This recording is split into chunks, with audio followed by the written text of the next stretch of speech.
Perkenalkan, saya Tarindi, Sarjana Terapan Kebidanan PDN. Saya selaku koordinator P2P Dinas Kesehatan Kota Tegal dan juga dalam hal ini selaku pembimbing lapangan dari mahasiswa praktek yang bernama Mbak Hermi, Mbak Dira, dan Mbak Tari yang berasal dari Universitas Negeri Semarang, jurusan Kesehatan Masyarakat.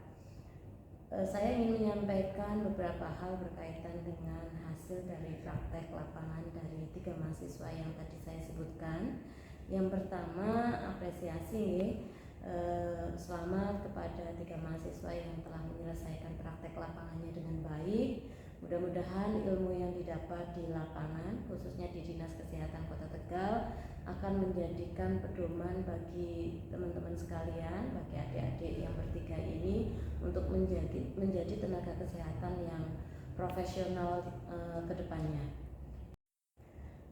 Kemudian yang kedua, saya ingin menyampaikan terima kasih kepada Sivitas Universitas Negeri Semarang jurusan Kesehatan Masyarakat yang telah menerjunkan mahasiswanya untuk praktek lapangan di Dinas Kesehatan Kota Tegal. Dari kegiatan praktek lapangan ini kami menyimpulkan ada beberapa manfaat yang kami peroleh, juga mungkin adik-adik peroleh, dan juga ada beberapa kendala. Dan yang termasuk manfaat dari kegiatan praktek lapangan adalah yang pertama, adik-adik mahasiswa ini menjadi tambahan sumber daya bagi kami di Dinas Kesehatan untuk melakukan edukasi kepada masyarakat. Karena memang secara umum sebetulnya SDM untuk melakukan edukasi kepada masyarakat dibutuhkan sebanyak-banyaknya. Karena sasaran kita masyarakat luas itu juga jumlahnya banyak. Harapannya dengan semakin banyak SDM kesehatan yang memberikan edukasi masyarakat juga akan lebih banyak mendapatkan informasi kesehatan. Yang kedua, memberikan kesempatan bagi masyarakat untuk melakukan konseling kesehatan dan atau menambahkan wawasan kesehatan dengan waktu yang lebih longgar. Karena adik-adik mahasiswa ketika memberikan konseling kesehatan, edukasi kesehatan, mereka lebih concern, tidak terburu-buru untuk melakukan kegiatan yang lainnya. Kemudian yang ketiga, memungkinkan melakukan pemetaan masalah di setiap kali adik-adik mahasiswa ini turun ke lapangan dan bertemu dengan kelompok masyarakat yang mungkin saja masalah tersebut belum terpetakan oleh kami. Kemudian yang keempat, laporan yang dibuat atau disusun oleh adik-adik mahasiswa yang di dalamnya juga mencantumkan berbagai macam kondisi kesehatan Kota Tegal yang tentu itu juga menjadi masalah kesehatan di Kota Tegal. Ini bisa menjadi tolak ukur bagi kami kondisi kesehatan di Kota Tegal yang kemudian akan kami tindak lanjuti dengan validasi data atau validasi kondisi. Jika memang kondisi yang dipetakan oleh adik-adik mahasiswa ini betul atau benar, maka kami akan melakukan tindak lanjut untuk menata laksana atau menangani permasalahan tadi. Kemudian yang kelima, inovasi yang dibuat oleh adik-adik mahasiswa dalam hal kaitannya dengan cara melakukan edukasi kepada masyarakat agar supaya lebih efektif, efisien. Ini bisa direplikasi oleh Dinas Kesehatan Kota Tegal khususnya untuk dapat dilaksanakan kegiatan yang serupa ke depannya dan harapannya bisa mencapai tujuan dari pembangunan kesehatan dengan membangun masyarakat Indonesia pada umumnya dan Kota Tegal khususnya yang berwawasan kesehatan dan bisa berperilaku sehat. Itu beberapa manfaat yang bisa kami peroleh dari praktek lapangan adik-adik mahasiswa yang diterjunkan di Dinas Kesehatan Kota Tegal. Sedangkan kami tidak menutup mata bahwa dalam kegiatan pelaksanaan praktek lapangan ini ada kendala-kendala yang dihadapi. Yang pertama adalah masih ada kelompok masyarakat yang belum mau menerima dengan terbuka kedatangan mahasiswa dan kemudian belum mau mengimplementasikan informasi kesehatan yang diberikan oleh mahasiswa untuk dapat merubah perilaku mereka menjadi perilaku yang lebih sehat. Kemudian yang kedua, adanya keterbatasan sarana prasarana bagi mahasiswa dalam pelaksanaan edukasi kepada kelompok masyarakat selama mengikuti kegiatan di Dinas Kesehatan Kota Tegal yang kurun waktunya lumayan cukup lama, yaitu 3 bulan. Ini tentu akan mempengaruhi hasil dari kegiatan yang sejatinya jika didukung dengan sarana prasarana yang optimal, maka mungkin hasilnya akan lebih maksimal. Gitu nih. Kemudian yang ketiga, kami melihat adanya keterbatasan anggaran. Jadi teman-teman mahasiswa ini melaksanakan kegiatan dari kegiatan yang memang sudah ada di Dinas Kesehatan. Mereka tidak melaksanakan kegiatan secara mandiri, tidak membuat perencanaan secara khusus untuk kelompok masyarakat tertentu, tetapi kegiatannya mengikuti kegiatan yang ada. Nah, ada beberapa kegiatan yang direncanakan tetapi lokusnya berbeda ya, bukan di masyarakat, nanti lokusnya di sekolah, tentu ini sudah berbeda lagi sasarannya.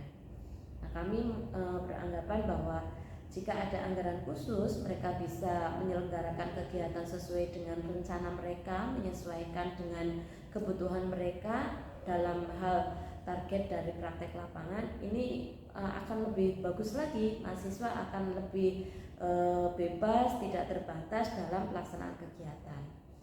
Kemudian yang menjadi kendala berikutnya adalah kami lihat mahasiswa datang ke Dinas Kesehatan untuk kerja praktek lapangan itu belum membawa target kegiatan, sehingga mereka mengalami kebingungan di awal.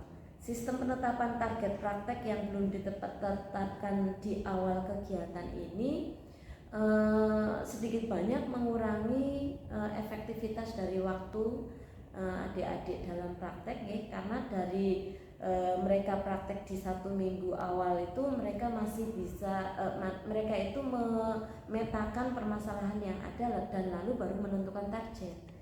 Padahal kalau targetnya sudah ditentukan di awal, mungkin akan lebih banyak lagi kegiatan-kegiatan yang bisa mereka rencanakan dan bisa diselesaikan dalam kurun waktu praktek lapangan. Itu beberapa hal berkaitan dengan kendala yang kami coba petakan pada saat proses pelaksanaan praktek lapangan selama 3 bulan di Dinas Kesehatan Kota Tegal. Kami harapannya ke depan jika memang ada kegiatan praktek lapangan lagi, tentu harapannya kegiatan ini akan lebih terencana, akan lebih optimal, maksimal manfaatnya begitu, sehingga izin kami memberikan saran jika diperkenankan. Yang pertama adalah jika memungkinkan pada saat praktek lapangan adik-adik mahasiswa sudah dibuatkan target terlebih dahulu. Target kegiatan yang sudah baku menjadikan mahasiswa punya perencanaan yang lebih matang jauh sebelum mereka praktek lapangan, sehingga begitu mereka sampai ke lapangan mereka sudah punya bahan kegiatan mulai dari awal pelaksanaan kegiatan. Kemudian target dari kegiatan praktek lapangan ini juga selain disosialisasikan kepada mahasiswa, harapannya bisa disosialisasikan kepada pembimbing lapangan, sehingga kami yang menjadi pembimbing ini bisa mengarahkan agar supaya adik-adik mahasiswa bisa mencapai target itu dengan baik gitu nih. Kemudian yang kedua, akan lebih baik apabila ada bantuan dana dari pendidikan untuk keperluan cetak media atau cetak media edukasi atau keperluan-keperluan lain yang muncul ketika memungkinkan diadakan kegiatan mandiri mereka di lapangan, tidak selalu mengikuti kegiatan kami yang sudah terencana. Karena mungkin kegiatan yang mereka buat sendiri ini akan lebih spesifik dengan pencapaian dari target praktek lapangannya mereka. Nah, yang kami lihat saat ini karena tidak ada anggaran yang khusus, mereka menggunakan anggaran swadaya. Tentu ini akan memberatkan bagi mahasiswa. Saya kira itu untuk beberapa hal yang bisa kami sampaikan. Semoga bermanfaat. Semoga sukses untuk adik-adik mahasiswa yang nantinya akan melanjutkan kegiatan praktek lapangan di tempat yang lain, dan sukses juga untuk Universitas Negeri Semarang. Terima kasih, saya akhiri. Wabillahi taufiq wal hidayah. Wassalamualaikum warahmatullahi wabarakatuh.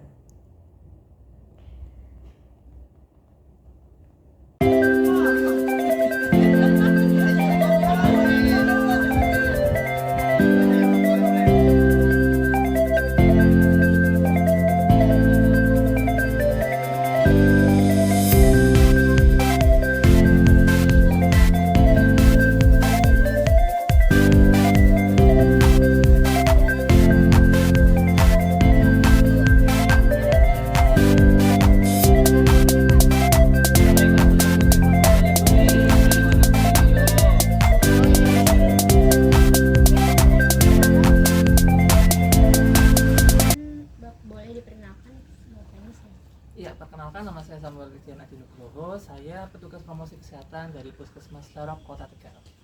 Iya, baik. Untuk selanjutnya boleh ceritakan Pak mengenai program kami yang telah dilaksanakan kemarin?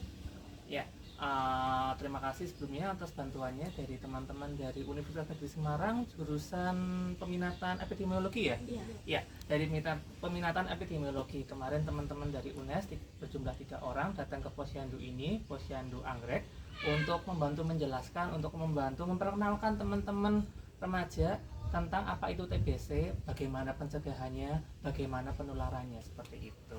Jadi jelas sangat bermanfaat sekali ya, karena kan yang namanya TBC itu penyakit yang tidak kelihatan. Biar teman-teman di sini terutama yang remaja bisa aware, bisa tahu, bisa waspada dan bisa mencegah terjadinya penularan TBC seperti itu. Kemudian Pak, sekiranya bisa dijelaskan Pak, apa saja manfaat dari program yang telah kita jalankan untuk komunitas? Ya, jelas manfaatnya teman-teman remaja bisa paham, bisa tahu, bisa mencegah tentang TBC. Karena kan sebelumnya mereka harus tahu dulu ya, belum bisa mencegah seperti itu. Dan kemarin juga kalau nggak salah ada gamesnya ya Mbak ya, karena ada games itu anak-anak jadi tertarik, jadi antusias seperti itu. Kemudian untuk hambatannya sekiranya yang bisa Bapak lihat apa nih Pak? Untuk hambatan sepertinya karena kemarin jumlahnya banyak juga ya, jadinya anak-anak pecah konsentrasi seperti itu. Memang itu hambatan yang alami kalau misalnya di ruangan terbuka seperti ini, dan kebetulan kalau misalnya bisa dilihat sebelah sini ada rel kereta juga, jadi ketika menyampaikan pesan terputus ada kereta, terus menyampaikan pesan lagi konsentrasinya terputus, seperti itu hambatannya kemarin. Baik, terima kasih banyak Pak. Kemudian mungkin ada saran Pak dari Bapak untuk program kedepannya bagaimana? Ya, sarannya karena dari EPID ya, ya karena dari EPID saran kedepannya mungkin bisa bahas penyakit-penyakit lain ya selain dari TBC, mungkin bisa HIV, seperti penyakit-penyakit yang lainnya lah yang sedang cukup umum, dan ibaratnya dari remaja sendiri pun juga harus paham tentang penyakit-penyakit tersebut seperti itu. Boleh disampaikan penutupnya Pak? Penutupnya, iya. Sebelumnya terima kasih banyak buat teman-teman dari UNES sudah ikut membantu ya di sini ya, dan harapannya ke depannya bisa mendapat ilmu, bisa mendapat manfaat di Posyandu Remaja Anggrek ini. Dan barangkali ada salah-salah dari kami, saya selaku promosi kesehatan, kader-kader kesehatan atau teman-teman remaja mohon dimaafkan. Terima kasih.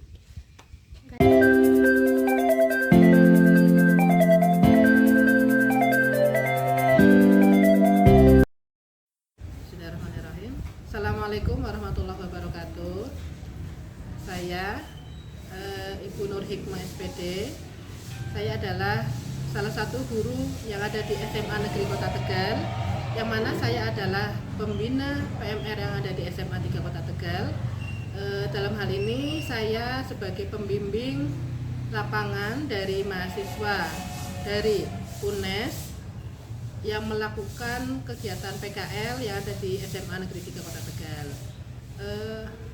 Saya sangat menyambut baik kegiatan PKL yang dilaksanakan teman-teman dari UNES, dan alhamdulillah kegiatan yang dilaksanakan sudah berjalan dengan baik. Meskipun ada sedikit kendala ketika melakukan kegiatan tersebut, kendala tersebut memang ada, namun tidak terlalu berarti. Di antaranya yaitu karena padatnya kegiatan yang ada di SMA 3 sehingga ada sedikit waktu yang bersamaan satu kegiatan dengan yang lain, sehingga mungkin sedikit kurang optimal untuk kehadiran ataupun keikutsertaan dari anak-anak PMR tersebut. Namun kami berharap kendala tersebut bukan merupakan kendala yang besar dan nantinya bisa dilaksanakan ataupun ditindaklanjuti dengan baik. Saya selaku pembina PMR merasa bersyukur SMA 3 Kota Tegal diberi kepercayaan untuk bisa mengikuti kegiatan program ini bersama mahasiswa, di mana manfaat dari kegiatan PKL dari mahasiswa tersebut sangat baik untuk anggota PMR yang ada di SMA 3 Kota Tegal, di mana mereka selaku anggota PMR bertambah pengetahuannya, kemudian wawasannya mengenai TBC itu apa, sehingga dari kegiatan tersebut diharapkan nantinya yang menjadi duta TBC tersebut bisa menindaklanjuti dan menginformasikan kepada rekan-rekannya baik sesama tingkat maupun kakak atau di kelasnya, dan ini sangat bermanfaat untuk anak-anak tentunya secara umum yang ada di SMA 3 Kota Tegal. Kemudian untuk ke depan kami harapkan kegiatan-kegiatan seperti ini akan bisa ditindaklanjuti dari anggota PMR yang bisa melaksanakan merealisasikan kegiatan yang sudah diadakan untuk bisa lebih dilakukan inovasi yang kaitannya dengan kegiatan mengenai sosialisasi dan informasi mengenai TBC, sehingga akan lebih manfaatnya lebih luas lagi, tidak hanya untuk siswa namun lebih semuanya kepada warga yang ada di SMA Negeri Kota Tegal. Kiranya itu yang bisa saya sampaikan, kurang lebihnya mohon maaf. Terima kasih. Wassalamualaikum warahmatullahi wabarakatuh. Assalamualaikum warahmatullahi wabarakatuh. Saya Dirani Putri Prastia, mahasiswa UNES Prodi Kesehatan Masyarakat. Saya telah menyelesaikan praktik kerja lapangan di Dinas Kesehatan Kota Tegal, Kelurahan Selerok, dan SMA Negeri 3 Kota Tegal. Pengalaman PKL saya di ketiga lokus tersebut memberikan kesan dan pembelajaran yang berharga bagi saya. Di Dinas Kesehatan, saya mendapatkan wawasan dan pengalaman langsung bagaimana terjun ke lapangan dan berhadapan dengan masyarakat. Bukan hanya itu saja, saya juga belajar membuat program yang tepat sasaran, juga koordinasinya dengan program atau instansi lainnya. Belajar lebih disiplin, bertanggung jawab, beretika, dan juga memperdalam keterampilan sesuai dengan bidang studi saya. Pada lokus masyarakat dan sekolah, saya merasakan manfaat dalam hal peningkatan kemampuan sosial dan adaptasi di lingkungan baru, termasuk belajar bagaimana kegiatan sosialisasi dan screening berlangsung di lapangan, juga memahami situasi dan hambatan yang terjadi di lapangan sehingga tujuan kesehatan yang ada tidak dapat tercapai. Meski banyak tantangannya, membangun komunikasi efektif dan hubungan baik dengan warga setempat, juga siswa dapat memberi banyak solusi yang dapat diterapkan untuk mengatasi hambatan tersebut. Secara keseluruhan, PKL ini memberi gambaran dan mempersiapkan saya dalam menghadapi dunia kerja, membangun hubungan dengan masyarakat melalui komunikasi efektif, serta meningkatkan soft skill. Sekian dari saya. Wassalamualaikum warahmatullahi wabarakatuh.